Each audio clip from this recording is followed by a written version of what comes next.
First, let's go through some quick benefits of cold showers. Number one, clarity of mind. This is the biggest one for me. If I have like something that is just going on in my mind, I'm overwhelmed, there's just so much information in this world, I need to like decharge somehow. You know, it's better than going for a walk, because this takes 30 seconds and you snap out of whatever mind chaos you've been going through, and you just focus right back on your main purpose in life, and you feel that sense of aliveness again, and you just know where you're going. You block out all the noise, all those past regrets, all those like contemplations about how your future can go wrong, and you just lock right back into where you're supposed to be. That's the number one reason to take cold showers. Number two, focus, sort of the same thing, less cravings. This is such a cool one, because if you take that cold shower first thing in the morning, what happens is even like 9 hours after in the evening, you get those cravings for like sugary sweets. And then you remember, hey, you already took that cold shower. You've already embraced something that is more painful than overcoming cravings. So you can probably win this battle too. And so you do. So you have that feeling of victory throughout the day from start to finish. This carries out into everything you do in life, and that's just amazing. Let's look into some of the studies. There is one study that showed an increase in the blood level of beta endorphins, an opioid hormone that blocks pain and causes a sensation of pleasure. So it's almost like a morphine-like drug that obviously feels very, very good. A funny story I can attach to this fact is when I first started taking cold showers, I met up with this guy on the beach in the morning. It was like a winter, 0 degrees Celsius in the water, of course. And this guy was sitting on the beach side, and I asked him like, why do you do this? Why do you just go into the water and just sit there? And he looked me up and down, and he was like an older man. He tried to like find a way to communicate the reasons that would appeal to me. And he said, you know what? It's just like getting high. And I was like, wow, really? And it took me like a couple of years to understand what he meant by that, but it really is like taking a few puffs of marijuana.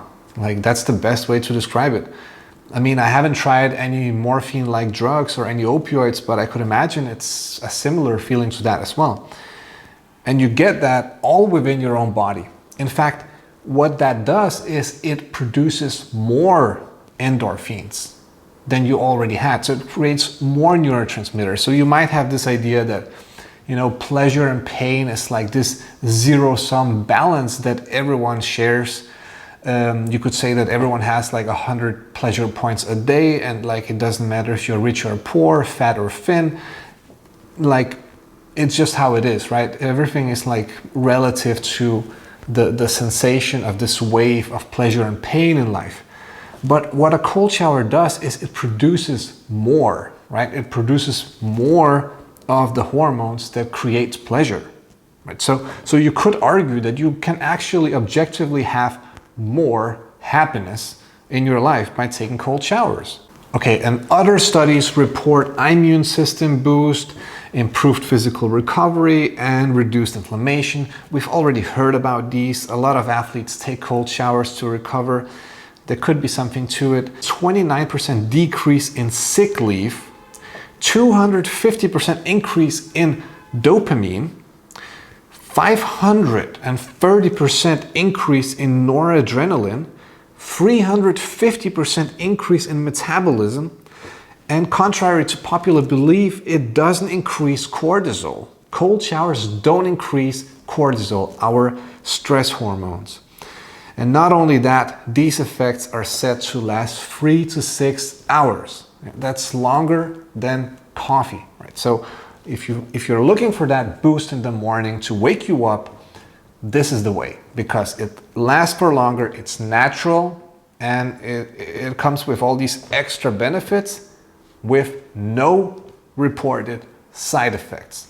And noradrenaline, for those who don't know, it's in this context because of the dopamine and the sensation of this opioid drug that is also released in your body at the same time.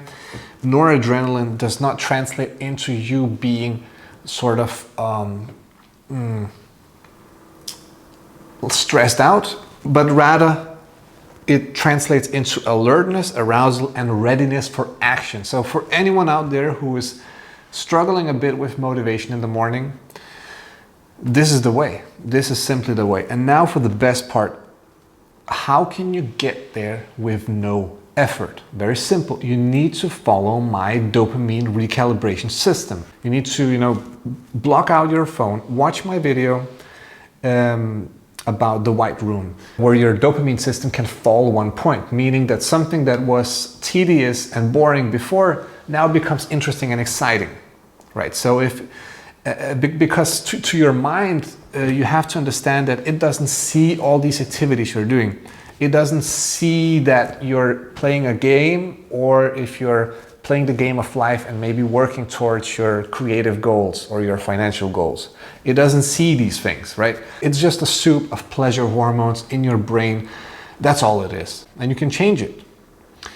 You can change it by doing a digital fast, because when you do that, your mind is going to go like, okay, so we're not releasing the pleasure hormones in the context of playing video games and procrastinating through scrolling.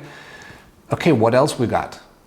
And you're limiting yourself to the options of the things that you want to achieve in life, like working on your goals or getting a six-pack or whatever it is you want. You're limiting yourself to these options, and then your mind says, okay, cool, then we're just going to allocate all these happy hormones to these things that you said were boring before. That's how you recalibrate your dopamine system. Obviously, letting go of your bad biases amplifies this effect. So if you're reliant on coffee to get the work done, you can obviously quit that for a while, and then your mind is going to do the same thing. It's going to say, okay, we have these reward chemicals that we normally just release whenever you have that sip of coffee in the morning. Now, instead, we are only going to release them once you get the job done. And we're going to also add the extra hormones to get you motivated and started for those tasks ahead. What happens is, after a couple of days, you're looking at that cold shower and your mind becomes cooperative, meaning that you're no longer fearing it. You're no longer, being hesitant about it. You're like, okay, I need these happy chemicals somehow. I'm going to turn on the cold shower. I'm going to feel that amazing feeling, and I'm not going to struggle with it. I'm going to enjoy it. In fact, there are days when I crave a cold shower. Like, it sounds crazy. I've been doing this for, on and off, but I've been doing it for like 8 years or something like that. Every single morning I wake up, I take a cold shower. I had a streak where I did it for 5 years straight. Every single day I had a cold shower, and there were days when I didn't really want to do it. It just became like a habit. But every single time I would enjoy it. It's sort of like going to the gym. In the beginning you don't really want to, but then you probably never really regret going there, right? You never really regret going there, and it's a bit like that with cold showers. And if you do the dopamine recalibration method, you're no longer going to dread the cold. You're going to start loving it. And thanks for watching. That's it.